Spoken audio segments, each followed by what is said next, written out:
Good morning, welcome to my YouTube channel. ಎಲ್ಲರೂ ಹೇಗಿದ್ರೆ and ನಾನು ಚೆನ್ನಾಗಿದ್ದೀನಿ. ಸೊ ಇವತ್ತು ಬಂದು ಬುಧವಾರ. ಸೊ ಬೆಳಿಗ್ಗೆ ನಾಷ್ಟಕ್ಕೆ ಬಂದ್ಬಿಟ್ಟು ನೆನೆ ನಮ್ಮ ಮನೇಲಿ ಪ್ರಸಾದ ತಂದಿದ್ರಲ್ಲ, ಸೊ ಅದನ್ನು ನೈಟ್ ತಿಂದಿಲ್ಲ, ಇಬ್ಬರು ಕೂಡ ತಿಂದಿಲ್ಲ. ಸೊ ಅದಕ್ಕೆ ಈಗ ಅದೇ ತಿಂತೀನಿ ಅಂತಂದರು. ಅಷ್ಟು ಚೆನ್ನಾಗಿತ್ತು ಮಾತ್ರ ಪ್ರಸಾದ, ಮಾತ್ರ ಕೇಸರಿ ಬಾತು ಮತ್ತು ಟೊಮೆಟೊ ಬಾತು ಸಕ್ಕತ್ತಾಗಿತ್ತು ಫ್ರೆಂಡ್ಸ್. ಅದಕ್ಕೋಸ್ಕರ ನಾವು ಮತ್ತೆ ತಿನ್ನೋಣ ಅಂತ ತೊಗೊಂಡ್ವಿ, ತಿನ್ನೋಕ್ಕಾಗಲಿಲ್ಲ. ಅದಕ್ಕೆ ಈಗ ಅದನ್ನು ನಾಷ್ಟಕ್ಕೆ ಬಿಸಿ ಮಾಡಿಕೊಡು ಅಂದರು. ಈಗ ಬಿಸಿಗೆ ಇಟ್ಟಿದ್ದೀನಿ. ಸೊ ಮಧ್ಯಾಹ್ನಕ್ಕೆ ಅವ್ರಿಗೆ ಬಾಕ್ಸಿಗೆ ಬಂದುಬಿಟ್ಟು ಬೇಳೆ ಸಾರು ಅನ್ನ ಮಾಡಿದ್ದೀನಿ. ಸೊ ಬನ್ನಿ, ಈಗ ಅವ್ರು ರೆಡಿ ಆಗೋದಕ್ಕೆ ಹೋಗಿದ್ದಾರೆ. ಬಂದಿದ್ದಷ್ಟು ಅವ್ರಿಗೆ ನಾಷ್ಟ ಕೊಟ್ಬಿಟ್ಟು ಹಾಗೆ ನಾವು ಲೆಮನ್ ವಾಟರ್ ಮಾಡ್ಕೊಳ್ಳೋಣ. ಸೊ ಫ್ರೆಂಡ್ಸ್, ಇಲ್ಲಿ ನಾಷ್ಟಕ್ಕೆ ಹೇಳ್ದಂಗೆ ದೇವ್ರ ಪ್ರಸಾದ ಕೇಸರಿ ಬಾತು ಮತ್ತು ಟೊಮೆಟೊ ಬಾತು ಒಂದು ಸ್ವಲ್ಪ ಹಾಕೊಡಿ ನಮ್ಮ ಮನೆಯವ್ರಿಗೆ. ಹಾಗೆ ಇಲ್ಲಿ ಅವ್ರ ಬಾಕ್ಸಿಗೆ ಬಂದುಬಿಟ್ಟು ಅನ್ನ ಮತ್ತು ಬೇಳೆ ಸಾರು, ಹಾಗೆ ಮಾವಿನಕಾಯಿ ಉಪ್ಪಿನಕಾಯಿ ಇದು ನನ್ನ ಫ್ರೆಂಡ್ ಕೊಟ್ಟಿದ್ದು. ಸೊ ಇದಿಷ್ಟು ಕಟ್ಟಿದ್ದೀನಿ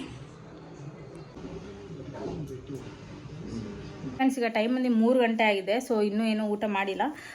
ಇನ್ನೊಂದು ವಿಷಯ ಏನಂದರೆ, ನೆನ್ನೆ ನಾನೇನೋ ಆರ್ಡ್ರ್ ಮಾಡಿದ್ದೆ. ಸೊ ಅದು ಬಂದಿದೆ. ಸೊ ಬನ್ನಿ ಓಪನ್ ಮಾಡಿ ಏನು ಅಂತ ನಿಮ್ಮ ಜೊತೆ ಶೇರ್ ಮಾಡ್ಕೊಳ್ತೀನಿ.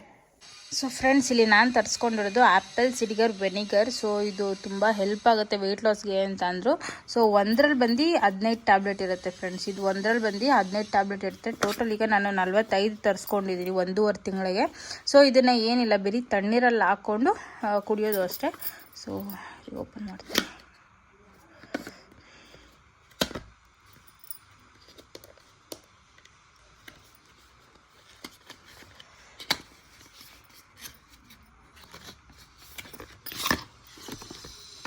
ಸೊ ಈ ಥರ ಇರುತ್ತೆ.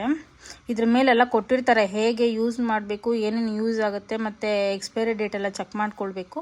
ಆಮೇಲೆ ಶುಗರ್ ಎಷ್ಟಿರುತ್ತೆ, ಎನರ್ಜಿ ಲೆವೆಲ್ಲು, ಆಮೇಲೆ protein, carbon dioxide, added sugar, total fat, sodium ಎಲ್ಲ ಕೊಟ್ಟಿರ್ತಾರೆ ಇದರಲ್ಲಿ. ಸೊ ಎಲ್ಲನೂ ಒಂದ್ಸತಿ ಚೆಕ್ ಮಾಡಿಕೊಂಡು ಇದ್ರ ಮೇಲೆ ಯಾವಾಗ ತೊಗೊಳ್ಬೇಕು, ಯಾವಾಗ ತೊಗೊಳ್ಬಾರ್ದು ಅಂತಲೂ ಕೊಟ್ಟಿರ್ತಾರೆ. ನೋಡಿ ಇಲ್ಲಿ, 1 tablet a day 30 minutes before lunch or dinner.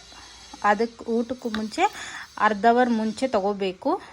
ಇಲ್ಲ ರಾತ್ರಿಗೆ ತೊಗೊಳ್ತೀರಾ ಅಂದ್ರೂ ತೊಂದರೆ ಇಲ್ಲ. ಸೊ ಫ್ರೆಂಡ್ಸ್, ಇಲ್ಲಿ ಈ ಥರ ಓಪನ್ ಮಾಡಿದ್ರೆ ಸೊ ಇದರಲ್ಲಿ ಟ್ಯಾಬ್ಲೆಟ್ಸ್ ಇರುತ್ತೆ ನೋಡಿ, ಈ ಥರ ಇರುತ್ತೆ ಟ್ಯಾಬ್ಲೆಟು. ಸೊ ಇದನ್ನು ಒಂದನ್ನು ನೀವು 1 ಲೋಟ ನೀರಲ್ಲಿ ಹಾಕ್ಬಿಟ್ರೆ ಅದು ಸೋಡಿಯಂ ಫಾರ್ಮ್ ಆಗುತ್ತೆ, ಅಂದರೆ ಲಿಕ್ವಿಡ್ ಥರ ಫಾರ್ಮ್ ಆಗುತ್ತೆ. ಯಾವುದೇ ರೀತಿ ಅಲರ್ಜೀಸ್ ಆಗೋದಿಲ್ಲ, ಏನೂ ಆಗೋದಿಲ್ಲ ಅಂತ ಕೊಟ್ಟಿದ್ದಾರೆ. ಅದ್ರ ಮೇಲೆ ನೋಡೋಣ, ಯೂಸ್ ಮಾಡೋಣ ಅಂತ ತರಿಸ್ಕೊಂಡಿದ್ದೀನಿ. ಸೊ ನೋಡೋಣ ಫ್ರೆಂಡ್ಸ್, ಯೂಸ್ ಮಾಡೋಣ. ಸೊ ಫ್ರೆಂಡ್ಸ್, ಆಮೇಲೆ ಮನೇಲಿ ಎಳ್ನೀರಿತ್ತು ಅಂತ ಅದನ್ನು ಕೂಡ ಎಳ್ನೀರು ಕುಡ್ಕೊಳ್ತಾ ಇದ್ದೀನಿ. ಆಮೇಲೆ ಮಧ್ಯಾಹ್ನ ಊಟ ಏನೂ ಮಾಡಿಲ್ವಲ್ಲ, ಸೊ ಸಲಾಡ್ ಮಾಡ್ಕೊಳ್ಳೋಣ ಅಂತ, ಕಡಲೆಬೀಜ ಸಲಾಡ್ ಮಾಡ್ಕೊಳ್ಳೋಣ ಅಂತ ಕಡಲೆಬೀಜನೆಲ್ಲ ಫ್ರೈ ಮಾಡ್ಕೊಳ್ತಾ ಇದ್ದೀನಿ. ಸೊ ಇದನ್ನು ಲೋ ಫ್ಲೇಮಲ್ಲೇ ಫ್ರೈ ಮಾಡ್ಕೊಳ್ಬೇಕು. ಆಲ್ರೆಡಿ ನಾನು ಇದನ್ನು ಒಂದು ಸತಿ ನಿಮ್ಮ ಜೊತೆ ಶೇರ್ ಮಾಡ್ಕೊಂಡಿದ್ದೀನಿ. ಸೊ ಲೋ ಫ್ಲೇಮಲ್ಲೇ ಒಂದು ಸ್ವಲ್ಪ ಈ ಥರ ಫ್ರೈ ಮಾಡ್ಕೊಂಡಿದ್ದಾಯ್ತು. ಈಗ ಇದನ್ನು ಸಿಪ್ಪೆ ಬಿಡಿಸ್ಕೊಂಡು 2 ಭಾಗ ಮಾಡ್ಕೊಳ್ತೀನಿ. ನೀವು ಬೇಕಾದ್ರೆ ಹಾಗೆ ಕೂಡ ಮಾಡ್ಕೊಳ್ಬೋದು. ಆಮೇಲೆ ಸ್ವಲ್ಪ ಈರುಳ್ಳಿ ಹಾಕ್ಕೊಳ್ತಾ ಇದ್ದೀನಿ. ಆಮೇಲೆ 1 ಟೊಮೆಟೊ ಹಾಕ್ಕೊಳ್ತಾ ಇದ್ದೀನಿ, ಹಣ್ಣಾಗಿರಬೇಕು. ಆಮೇಲೆ ಸ್ವಲ್ಪ ಕೊತ್ತಂಬರಿ ಹಾಕ್ಕೊಳ್ಳಿ. ಇದಿಷ್ಟು ಹಾಕ್ಕೊಂಡಿದ್ದಾದಮೇಲೆ ರುಚಿಗೆ ತಕ್ಕಷ್ಟು ಉಪ್ಪು ಹಾಕ್ಕೊಳ್ತಾ ಇದ್ದೀನಿ. ಆಮೇಲೆ ಚಿಲ್ಲಿ ಪೌಡರ್, ಆಮೇಲೆ ಪೆಪ್ಪರ್ ಹಾಕ್ಕೊಳ್ಬೇಕು. ಇದಿಷ್ಟು ಹಾಕ್ಕೊಂಡು ಚೆನ್ನಾಗಿ ಮಿಕ್ಸ್ ಮಾಡ್ಕೊಳ್ತೀನಿ. ಇದ್ರ ಜೊತೆ ನೀವು ಬೇಕಂದರೆ ಬೇರೆ ಕಾಳುಗಳು ಕೂಡ ಹಾಕ್ಕೊಳ್ಬೋದು, ಬಟ್ ನಾನು ಇಷ್ಟೇ ಹಾಕ್ಕೊಂಡೆ. ಸೊ ಇದಿಷ್ಟು ಚೆನ್ನಾಗಿ ಮಿಕ್ಸ್ ಮಾಡಿಕೊಂಡು ತಿಂತಾಯಿದ್ರೆ ತುಂಬ ಚೆನ್ನಾಗಿರುತ್ತೆ. ಟೇಸ್ಟ್ ಅಂತೂ ಸಖತ್ತಾಗಿರುತ್ತೆ. ಟ್ರೈ ಮಾಡಿ ನೀವು ಕೂಡ ಒಂದ್ಸತಿ. ಸೊ ಫ್ರೆಂಡ್ಸ್, ಇಲ್ಲಿ ರಾತ್ರಿ ಊಟಕ್ಕೆ ನಮ್ಮ ಮನೆ ರವೆ ದೋಸೆ ಬೇಕು ಅಂತಂದರು. ಸೊ ಅದಕ್ಕೆ ರವೆ ದೋಸೆ ರೆಡಿ ಮಾಡ್ಕೊಂಡಿದ್ದೀನಿ. ಇದಕ್ಕೇನೂ ಇಲ್ಲ, ಬರೀ ರವೆ 1 ಲೋಟ ಆಗೋಷ್ಟು, ಆಮೇಲೆ ಮೈದಾ 1 ಲೋಟ ಆಗೋಷ್ಟು, ಆಮೇಲೆ ಮೊಸರು, ಉಪ್ಪು ಇದಿಷ್ಟು ಹಾಕ್ಕೊಂಡು ಮಿಕ್ಸಿಯಲ್ಲಿ ರುಬ್ಕೊಂಡ್ರೆ ಇದು ಆಸಿಡ್ ರೆಡಿ ಆಗೋಗುತ್ತೆ ಇನ್ಸ್ಟೆಂಟು. ಒಂದು 10 ಮಿನಿಟ್ಸ್ ಬಿಟ್ಟು ಆಮೇಲೆ ದೋಸೆ ಹಾಕ್ಕೊಳ್ಬೋದು. ನೋಡಿ ಫ್ರೆಂಡ್ಸ್, ರವೆ ದೋಸೆ ಹಾಕಿದ್ದೀನಿ, ಆಗಿದೆ. ಸೊ ತುಂಬ ಚೆನ್ನಾಗುತ್ತೆ. ಸೊ ಇನ್ಸ್ಟೆಂಟ್ ದೋಸೆ, ಆಸಿಡ್ ರುಬ್ಬಕ್ಕಾಗಲ್ಲ ಅನ್ನೋರು ಈ ಥರ ಆರಾಮಾಗಿ ಮಾಡ್ಕೊಳ್ಬೋದು. ಸೊ ಚೆನ್ನಾಗಿದೆ, ಸೇಮ್ ದೋಸೆ ಥರನೇ ಇರುತ್ತೆ, ಬೇರೆ ಏನಿರಲ್ಲ.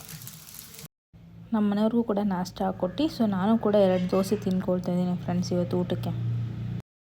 ನೋಡಿ, 1 ಅವರಿಂದ ಹಿಂಗೆ ಇದ್ದಾನೆ ಮನೆ ಮುಂದೆ, ದೋಸೆ ಹಾಕಿದ್ರು ಕೂಡ ತಿಂತಾಯಿಲ್ಲ. ಈಗ ಅದಕ್ಕೆ ಬಿಸ್ಕೆಟ್ ತರಿಸಿದ್ದೀನಿ ಫ್ರೆಂಡ್ಸ್ ಅವನಿಗೋಸ್ಕರ.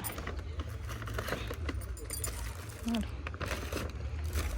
ಸೊ ಫ್ರೆಂಡ್ಸ್, ಇಲ್ಲಿ ಊಟ ಆದಮೇಲೆ ಜೋಳ ಬೇಯಿಸಿದ್ದೆ, ಜೋಳ ತಿನ್ಕೊಳ್ಳೋಣ ಅಂತ. ಸೊ ಬನ್ನಿ ಈಗ ಜೋಳ ತಿನ್ಕೊಳ್ಳೋಣ. ಸೊ ಫ್ರೆಂಡ್ಸ್, ಆಮೇಲೆ ಪಾತ್ರೆಗಳು ಕೂಡ ತೊಳ್ಕೊಳ್ತಾ ಇದ್ದೀನಿ. ಊಟ ಎಲ್ಲ ಮುಗಿಸ್ಕೊಂಡು ಜೋಳ ಕೂಡ ತಿಂದ್ಬಿಟ್ಟು ಆಮೇಲೆ ಇನ್ನೊಂದು ವಿಷಯ ಏನಂದರೆ ಅದು ಆ್ಯಪಲ್ ಸಿಡರ್ ವೆನಿಗರ್ ತರಿಸಿದ್ನಲ್ಲ, ಸೊ ಅದನ್ನು ರಿಟರ್ನ್ಗೆ ಹಾಕಿದ್ದೀನಿ. ಯಾಕಂದರೆ ಅದು ಕೆಲವೊಬ್ಬರು ಡಾಕ್ಟರ್ ಕನ್ಸಲ್ಟ್ ಮಾಡಿ ತೊಗೊಳ್ಬೇಕು. ಸೊ ಹಾಗಾಗಿ ಸುಮ್ಮನೆ ತೊಗೊಳ್ಳೋದು ಬೇಡ, ಲೇಟ್ ಆದರೂ ಪರವಾಗಿಲ್ಲ, ಸೊ ತೊಗೊಳ್ತಾ ಇರೋದ್ರಲ್ಲೇ ಆರಾಮಾಗಿ ನಿಧಾನಕ್ಕೆ ಸಣ್ಣಾಗೋಣ ಅಂದ್ಬಿಟ್ಟು ಸೊ ಅದನ್ನು ರಿಟರ್ನ್ಗೆ ಹಾಕ್ಬಿಟ್ಟೆ.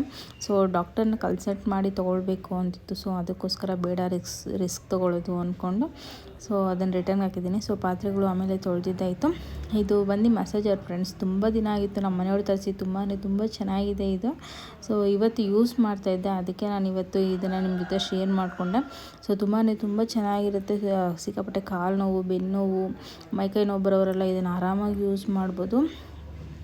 ಸೊ ಇದರಲ್ಲಿ ಕೊಟ್ಟಿರ್ತಾರೆ ನಾವು ಎಷ್ಟು ಸ್ಪೀಡ್ ಇಟ್ಕೊಳ್ಬೇಕು ಅಂತ. ನಿಮಗೆ ಬೇಕಾದ್ರೆ ಕಡಿಮೆ ಸ್ಪೀಡ್ ಇಟ್ಕೊಳ್ಬೋದು, ಅದೆಲ್ಲ ಕೊಟ್ಟಿರ್ತಾರೆ ನೋಡಿ. ಒಂದೊಂದು ಕೈಗೆ, ಬೆನ್ನಿಗೆ, ಕಾಲಿಗೆ ಎಲ್ಲದಕ್ಕೂ ಒಂದೊಂದು ಥರ ಇದು ಕೊಟ್ಟಿರ್ತಾರೆ. ಅದನ್ನು ಫಿಕ್ಸ್ ಮಾಡಿಕೊಂಡು ಮಸಾಜ್ ಮಾಡ್ಕೊಳ್ಳೋದು. ಸೊ ತುಂಬ ಚೆನ್ನಾಗಿರುತ್ತೆ. ಮಿನಿಮಮ್ ಅಂದರೂ ಒಂದು 8-10 ಥರ ಕೊಟ್ಟಿದ್ದಾರೆ. ಅದರಲ್ಲಿ ಬುಕ್ಕಲ್ಲಿರುತ್ತೆ, ಅದರಲ್ಲಿ ಯಾವುದಕ್ಕೆ ಏನೇನು ಯೂಸ್ ಮಾಡಬೇಕು ಅನ್ನೋದು. ಸೊ ನಮಗಂತೂ ತುಂಬ ಹೆಲ್ಪ್ ಆಯಿತು. ಯಾಕಂದರೆ ನನಗೂ ನಮ್ಮ ಮನೆಯವ್ರಿಗೂ ಸಿಕ್ಕಾಪಟ್ಟೆ ಕಾಲು ನೋವೇ ಬರೋದು. ಸೊ ನೋಡಿ ಎಷ್ಟು ಚೆನ್ನಾಗಿ ವರ್ಕ್ ಆಗ್ತಾಯಿದೆ. ಸೊ ಇದನ್ನು ನಾನು 1 ಸ್ಪೀಡಲ್ಲಿ ಇಟ್ಟಿದ್ದೀನಿ. ಸ್ಪೀಡ್ ಬಂದು 6ವರೆಗೂ ಇರುತ್ತೆ. ಸೊ ಚೇಂಜ್ ಮಾಡ್ಕೊಳ್ತಾ ಇರ್ಬೋದು ನಿಮಗೆ ಜಾಸ್ತಿ ಬೇಕು ಅಂತಂದರೆ. 1ಅಲ್ಲಿ ಇಟ್ಕೊಂಡ್ರೆ ಆರಾಮಾಗಿ ಒಂದು 2 ನಿಮಿಷ ಮಾಡಿಕೊಂಡ್ರೆ ನಿಜವಾಗ್ಲೂ ನೋವು ಕಡಿಮೆ ಆಗುತ್ತೆ. ಸೊ ಇದನ್ನು ಕೂಡ ಮಸಾಜೆಲ್ಲ ಮುಗಿಸ್ಕೊಂಡು ಆಮೇಲೆ ಬಾಳೆಹಣ್ಣು ಇತ್ತಲ್ವ ಮನೇಲಿ, ಬಾಳೆಹಣ್ಣು ಕೂಡ ತಿನ್ಕೊಂಡು ಈ ವ್ಲಾಗ್ ಇಲ್ಲಿಗೆ ಏನು ಮಾಡ್ತೀನಿ ಫ್ರೆಂಡ್ಸ್. ಪ್ಲೀಸ್ ಯಾರ್ಯಾರು ವಿಡಿಯೋ ನೋಡ್ತಿರೋ ಪ್ಲೀಸ್ ಸಬ್ಸ್ಕ್ರೈಬ್ ಮಾಡಿ, ಲೈಕ್ ಮಾಡಿ, ಶೇರ್ ಮಾಡಿ, ಹಾಗೆ ಕಮೆಂಟ್ ಮಾಡಿ. Thank you.